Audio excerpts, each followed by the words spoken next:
আজকে নাকি কৃষ্ণ ঠাকুর সাজানোর প্রচেষ্টা চলছে, তাই জন্য ঘরে যত রকমের অর্নামেন্টস আছে সেগুলো এক জায়গায় করা হয়েছে, তার সাথে যত রকমের ওড়না আছে সেইগুলোকেও কাজে লাগানো হচ্ছে। এই বোন, কি বানাচ্ছিস এখন? ট্রাই করছি মুকুটটা বানানোর, জানি না আদৌ হবে কিনা।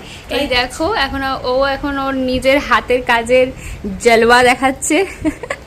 আজকে আমরা ঠিক করেছি যে আমরা ঘরের যত রকম জিনিস আছে সেই জিনিসগুলো দিয়ে আজকে সাজানো হবে। এনা কাশি কি দিয়ে তৈরি করবো বুঝে পাচ্ছিলাম না, তারপরে কোণে থেকে এই একটা দেখো পেয়েছি রড, এইটাকে আমি এই কাপড় দিয়ে ভালো করে পেঁচাবো, পেঁচিয়ে দেখি আলটিমেটলি এই বাঁশির স্ট্রাকচারটা বানাতে পারি কিনা। চলো।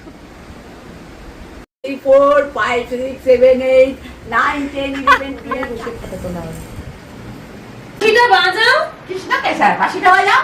কৃষ্ণ কৃষ্ণ কৃষ্ণ, তুমি বাজবে না তো তাহলে? কৃষ্ণ কৃষ্ণ কৃষ্ণ। না যা হাই আমাদের গোপাল ঠাকুর কৃষ্ণ এই গানে নাচে নাকি? High high high